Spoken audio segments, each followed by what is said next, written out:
أشهد أن لا إله إلا الله وحده لا شريك له وأشهد أن محمدا عبده ورسوله أما بعد أعوذ بالله من الشيطان الرجيم بسم الله الرحمن الرحيم. Today's khutbah discusses responsibility as an interpretation of the Arabic word that is so well known in the Quran that is called taqwaa. And I read from the Quran, chapter 49. يا أيها الناس إنا خلقناكم من ذكر وأنثى وجعلناكم شعوبا وقبائل لتعارفوا إن أكرمكم عند الله أتقاكم إن الله عليم خبير. صدق الله العلي العظيم وصدق رسوله النبي الكريم ونحن على ذلك من الشاهدين. I can testify that there is no God other than Allah. And I can testify that the Prophet Muhammad sallallahu alaihi wasallam is the final messenger of Allah, after whom no prophet, old or new, will come. I begin in the name of Allah, the Beneficent, the Merciful. I interpret the Arabic that I've recited as follows. O human beings, we brought you into existence from maleness and femaleness and organized you all into clans and households so you can interact with one another. Note this, the most esteemed among you demonstrating the attributes of Allah is the most responsible of you.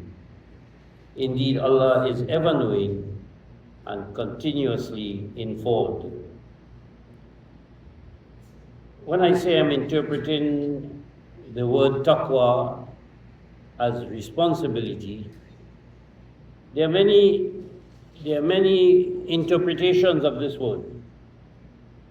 Some say it is piety, some say God-fearingness, some say duty. I sometimes translate it as risk management.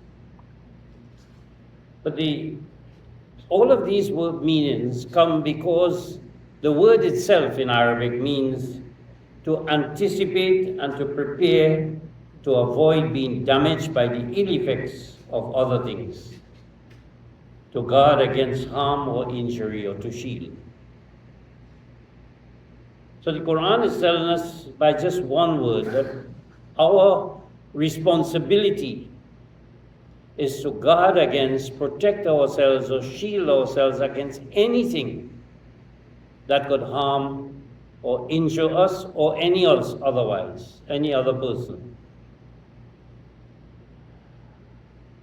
And so when it is applied to Allah, it means to protect Allah, or to protect the attributes of Allah. Don't let any idea and concept and behavior and attitude interfere with the concept of God as a being of attributes. It is important for each and every individual to realize and understand, and has been from time immemorial, that we have to protect that which we worship. Worship means taking responsibility, and that is the duty to protect. We will notice among idolaters, they protected their idols. They worshipped them, yes, they were worshipping the wrong things, but they protected them. They ensured that each of them had a place. In some cases, even today, people who have idols, they protect them, they put them in special houses in their yards, they decorate them, they clean them, they wash them. Among Muslims in certain parts of the world, there are tombs which they worship, and they go there and they wash it with milk, or they have certain days in which they have festivals celebrating the death of this particular individual or not. And so other people do it because it is natural for people to want to protect that which they worship. But what has happened since time immemorial and what is happening today is that we have to face the reality, especially our young ones who are coming up, that we live in an environment. And that environment will either change us or we can change it.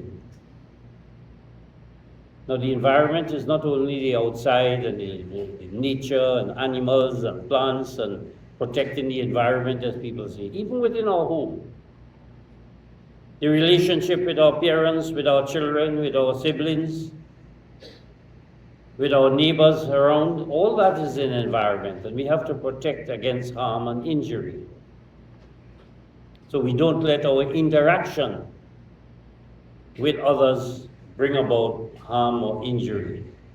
We have to ensure an environment that will nurture and bring up people into change which is progressive and which is to their benefit. So that religion, however, has now become separated from responsibility. Whereas religion used to be responsibility, and responsibility means the ability to respond. Something is needed, you do it. Something is required, you provide it. So to ensure responsibility in Islam, some Muslim saints and mujaddids and so on in previous times have divided behavior into two categories. One is what they call farad. And farad means the responsibility to Allah's call. To do because you have to, your duty. You have to do something, you do it. That is called farad. And then they say there's another type of activity that is called nafl. And nafl means willingness. To do not because you have to, but because you want to. In other words, you volunteer. So a person has certain responsibilities that you have to do, but then you also volunteer. So farad can be considered as self-motivation. You're always there motivated to do what you are required to do. And nafil means you are volunteering, you're motivating others, you're encouraging others. You don't have to do it, but you do it because you want others to follow suit. So by that kind of approach to religion, we find that our behavior makes us the eyes and the hands of Allah. This is how Allah functions in the world. He does not come down in the form of a human being and make things better for us. We are the human beings who put within us the attributes of Allah and function as the eyes and the ears of Allah. We function at His behest. That is, we do His will. That is what Islam and all religions are. Submission to the will of God. Thy will be done on earth as it is in heaven, said Jesus, as quoted in the Gospels. So our behavior not only makes us the eyes and hands of Allah, but when we do these things, we want Allah to bless what we do. That what we do should be successful and rewarded. We must also want to do what Allah has blessed. There are things that He has blessed that we are required to do. He has given us instructions and so on, and if you follow those, we will get His blessings because He has blessed those. So not only that we do things voluntarily and we say, well, oh, Allah bless it, but we look at to see what are the things that God requires us to do. Those are the ones that can bring us blessings, and let's do it. So in our lives, we want Allah to give us what we want. That's natural. We all want something, better health, better wealth, better opportunity, success, all of these things we want. But we must also live our lives giving Allah what He wants. We ask him for what we want, but he wants certain things out of us as well. That is where responsibility comes. That is what taqwaa means. And the Quran tells us in the very third section or so, third or fourth section of the Quran, of the Surah Baqarah, the first chapter, second chapter, that he has given us a world to rule over. Inni ja'ilun fil ardi khalifa. I have created a khalifa, a ruler on earth. And the ruler doesn't mean Adam. Adam stands for all human beings. The ruler doesn't stand for a king or queen or president. Each and every one of us is a khalifa. Each and every one of us has been created by God to govern our lives and to govern our environment. So it is our responsibility to take care of everything that we are capable of controlling. We all know that we like to see our clothes clean. That's our house clean. Whatever we have, whatever we control, we like to maintain it and protect it from any kind of harm or injury. But we see in the world in which we live in today, people don't fulfill that responsibility of taking care of the world. They still destroy it. They damage the environment, they damage all of the rainforests, as they call the deserts and wherever. But besides the physical earth that is being destroyed, and human beings recognize that there are organizations and societies for the protection of the environment, but there are also those who kill off as many people as they can. That is protection of the environment, or protection as well. That is taqwa also, to prevent harm from coming to people. But if you're going to bomb and create wars and fighting and killing and all kinds of crime and these things, killing all people, as many as you can, then that person is not observing taqwa, doesn't understand their responsibility. So in order to develop this responsibility of taqwa, Allah has provided laws. He has provided rules and regulations to guide us how to rule. He has given us a world to rule. But how to rule it is not left to us alone. We have that freedom. But he gives us rules and regulations, and this is called deen, or what we call religion. But unfortunately, as time went on, and particularly in our modern age and time, we find that systems of government took over the responsibility of making laws. Religion no longer provides the laws. It's the government that makes a constitution and provides the laws, and they change it to suit their whims and fancies. So religion has lost its power to make or enforce laws and has become mere rituals. You can't enforce. If you tell somebody now that not to do this, do's or don'ts, as they say, they're not going to do it. I am free. I'm not following religion. I don't care. We find people are told, don't disrespect your parents or your elders or your teachers. Don't drink alcohol. Don't do this. Don't. They don't care. That has no meaning to them. Go to mosque. Read the Quran. Religion has no impact or enforcement. You can't beat them or punish them, although some people think that you should do that. But you tell people that, look, if you exceed the speed limit, you will be fined so and so. If you break this law or that. So the way the government puts laws, it has enforcement and with very harsh punishments as well. Freedom of speech is now being attacked in many countries of the world. So since religion has lost its power to make and enforce laws and has become mere rituals, we find that it's human nature that anyone who loses control over something, you lose your sense of responsibility.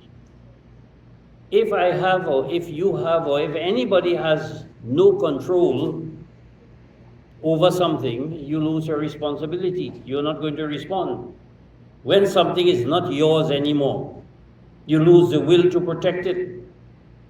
It's no longer mine. Why should I care? That doesn't belong to me. That's not my problem.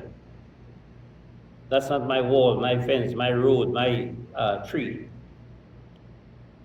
So once we don't have control over something, we lose our responsibility to care for it. And so people don't care about the laws of religion because they have lost control over those laws.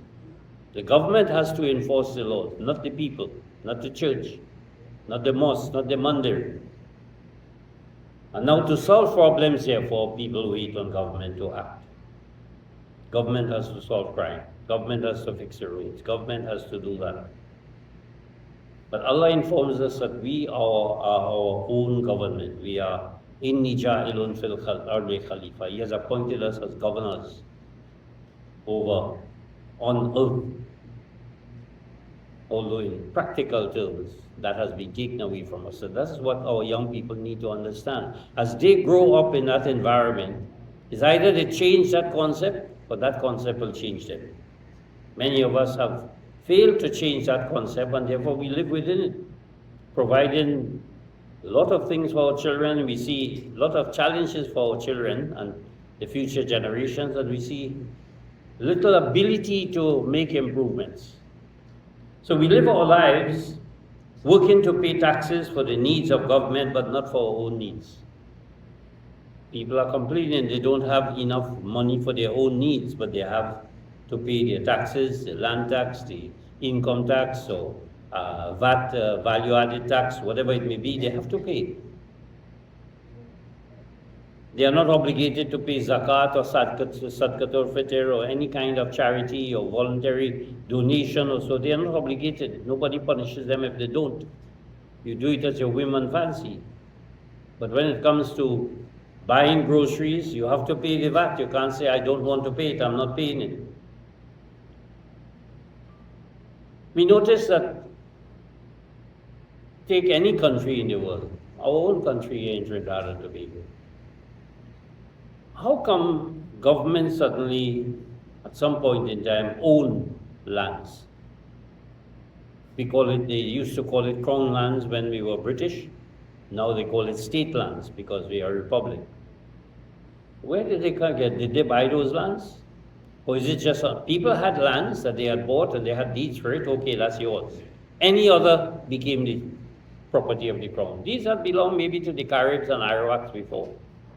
The British came or the Spanish came and they took over and they occupied everything. This is ours now. The colonial mentality. Anywhere we go, we conquer it. That's ours, not yours.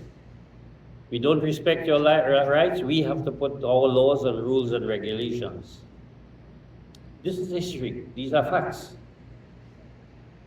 So how did these governments suddenly occupy everything, got the power to make laws and impose them on people? Who asked them to? It just came about like that. So religion, when the government took control, and I'm not speaking only of our own country, all over the world, that's the system, that's the environment we live in now. Religion is reduced to an act of performing or doing rituals and following customs and traditions. So religion has no impact on changing the human personality. It is here to entertain or to provide some kind of pacification for people. I feel peace.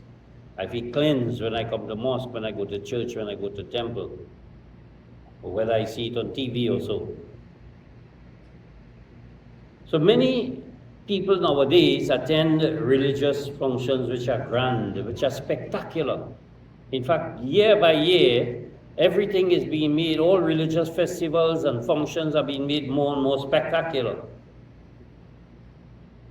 Not to develop human personality, but for people to go there, dress up nicely and take selfies. Whether it is Diwali Dagar, whether it's an Eid function, whether it's a Christmas in the mall or Parang or wherever it is, people go, not because they are inspired, not because they go to learn something, but to take selfies, to take family pictures, and to take videos at religious gatherings, which sponsors have organized, and the attendees enjoy the spectacle and the pomp and the show, while their own sense of responsibility has vanished. They make no contribution there. Some people even don't want to pay an entrance fee. It's free. They're reluctant even to pay to go in there. If it's free, I'm going. I'll take my entire family. So religion nowadays is just a personal performance.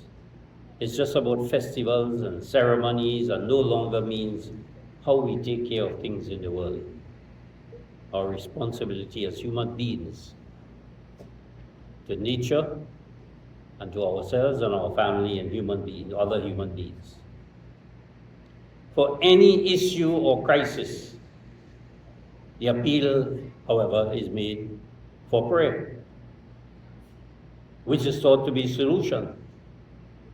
So when the government and the society at large cannot solve a problem, it's too big for them, then they turn to religion. They turn to people and say, offer prayers.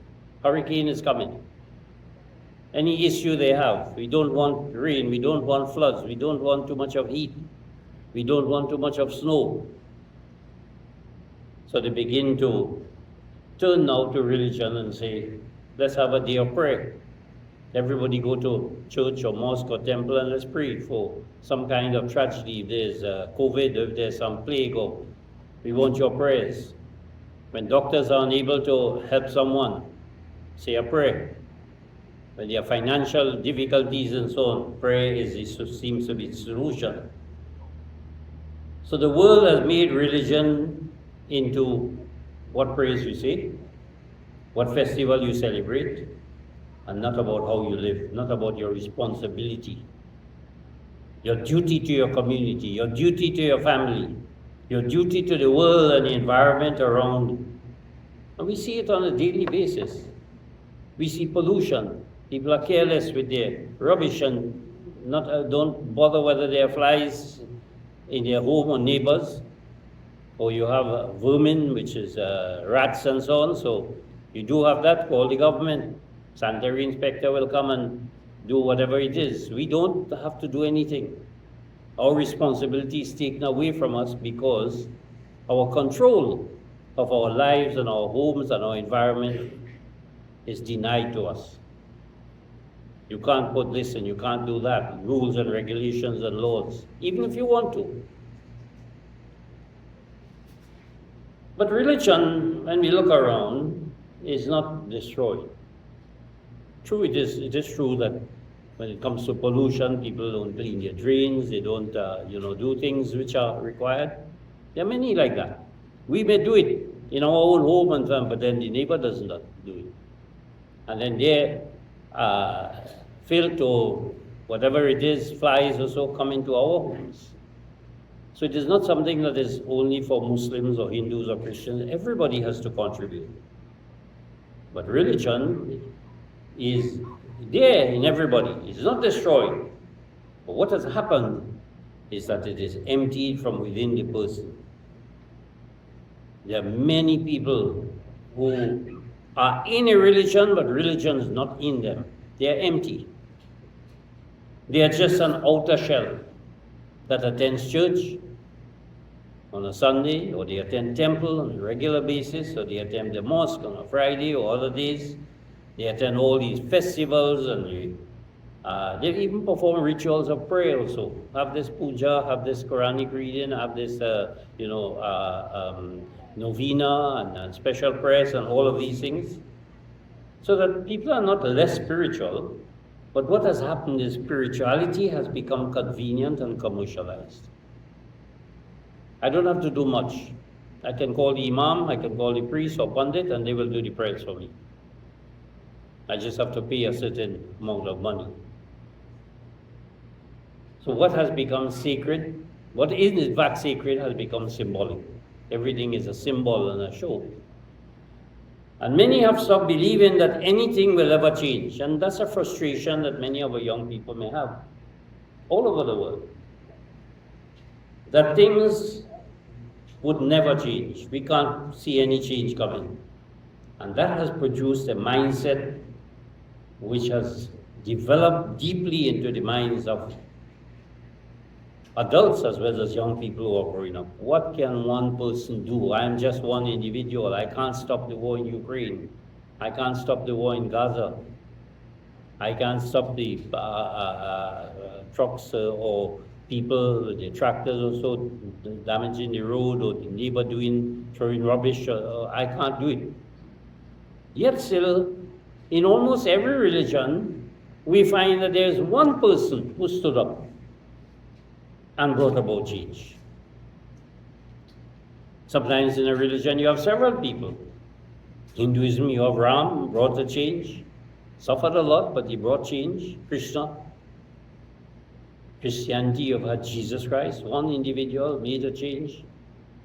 Among Jews, you've had Moses, magnificent change to get his people out of, and they couldn't for centuries or decades, they couldn't get out of the clutch of Pharaoh. One man came. He had help, of course, his brother Aaron. And then, of course, the Prophet Muhammad. And you look at every prophet of God. Single individuals bringing out change in the face of tremendous amount of opposition. So that attitude of what can one person do should never apply to people who are religious. If you have religion in you, because we know we can bring about change. That's the reason why God has sent the concept of change in Islam, that even though prophethood has come to an end, change can still happen in the world through people we call mujaddids, who are reformers, who are agents of change. They change your thinking. They change your approach. They change how you perform your functions. They bring back spirituality in you, so you are no longer empty. So many people look at it all over the world, and I see some people in some countries in the world, in India, in other parts of the world, even in the United States of America, who say that we can't fix governments. Whichever government comes, same problems we have. One is no better than the other. That's why you have in most countries just two parties. If you have more, it's still more confusion. But you have two parties and you do have confusion. One party is in control today, and next party comes tomorrow or some other time, and each one blames the other one for the problem. So government don't seem to be able to fix issues and problems. But people say there are symbols. We can change society by lighting a diya. Or, as one president in a foreign country said, we will light 1,000 candles, or we put up a Christmas tree, or we sacrifice an animal for Eid al-Adha, or we raise hands in prayer. These are the agents of change that are believed by people. They're all symbolic. We sacrifice an animal is a symbol of sacrifice. We light a diya, it's a symbol of light over darkness. We light 1,000 candles, we're giving light to the world. You put up a Christmas tree, that is in fact a symbol of generosity or charity. It's a tree of gifts. So when we do these things, we feel cleansed of responsibility. I feel cleansed. I don't have any responsibility any longer. I can't change the world. I do these things to pacify my mind, to get my mind away from the issues and problems that the world is facing. I get instant peace, even though nothing has changed, neither within us or outside of us. All of these things we do year after year, and nothing has changed to make the world a better place. But we feel cleansed. We feel very happy. Festivals are there. Easter, Carnival even, national festivals, Independence Day, we're still not independent. You have a Freedom Day, Indian Arrival Day, and people are forgetting as time goes on. They no longer have any of the interests of their parents. They've lost their language and they've lost the culture in many cases. So that what has remained is that faith and belief.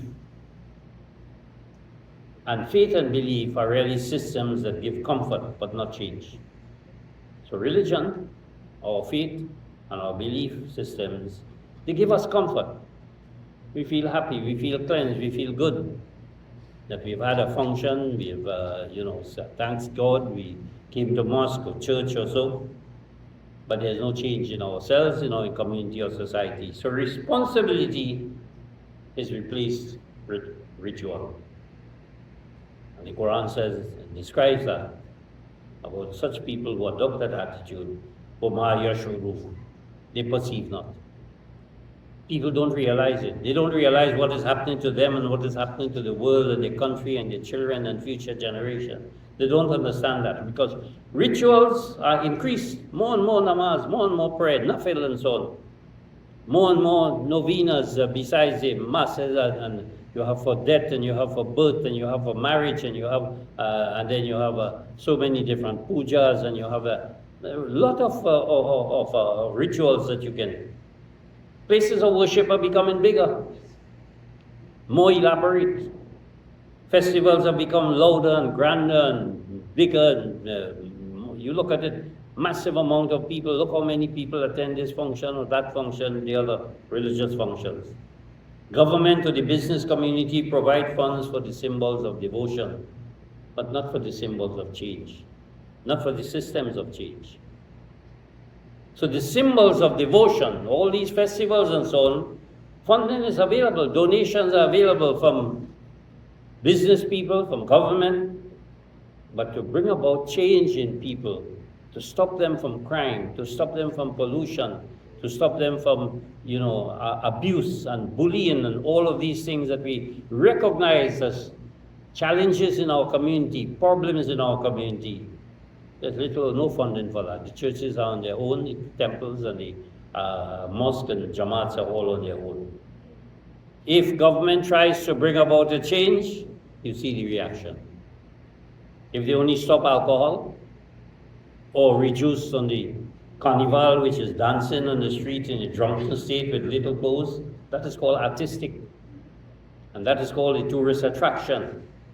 But fixing the streets of potholes and cleaning drains and so on, that is not, if that is not done, nobody objects.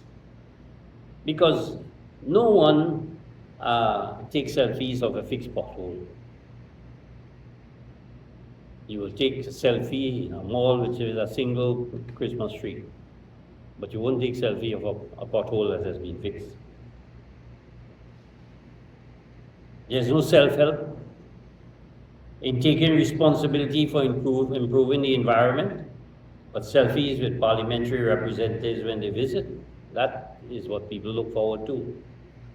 So change is impossible only when we stop believing we can do it. If we believe that we cannot change and therefore we will just remain in the same way.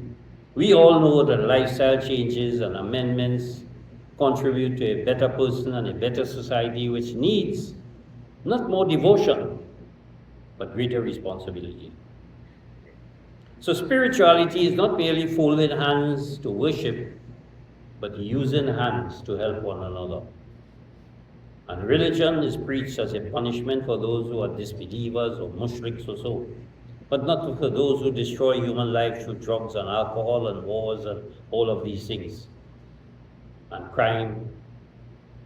The religion that Islam provides insists that prayers alone are not enough, but policy, laws, and their enforcement, funding, zakat, and the will to implement them, jihad, a struggle.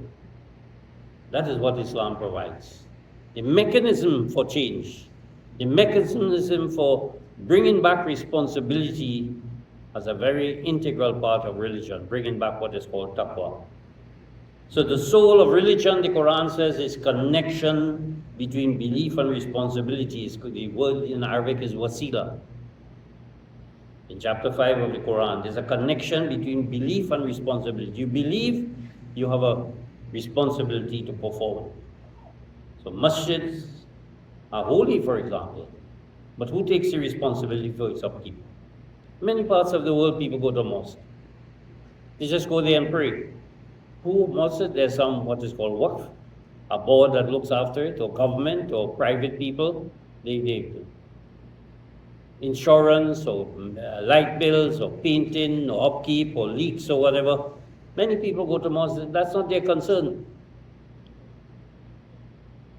It's left to a few people to realize that expenses are to be paid, but expenses are used to preserve the health of the body. If you're sick, you have to go and take an angiogram, you have to go and do chemotherapy or radiation or any other medication you have to buy. It's expensive. But people willingly pay these expenses to preserve the health of the body. But little is paid to preserve the health of the soul or the spirit of the human being. And it is surprising that so many people commit suicide, especially in foreign countries. Prominent people who have reached certain heights, they commit suicide, they even do it in prison. You see, certain files have been exposed now of an individual who was accused of certain crimes and he committed suicide. He was a billionaire. There are many people who have owned millions and billions and they can't enjoy life. They commit suicide. Farmers are doing so, other people are.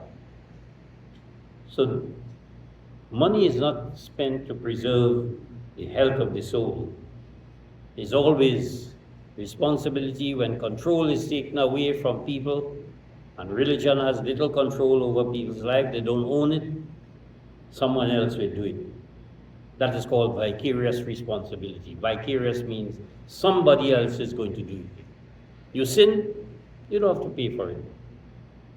You believe in Jesus dying on the cross for you, that is what will get your way. So he will pay for it for you.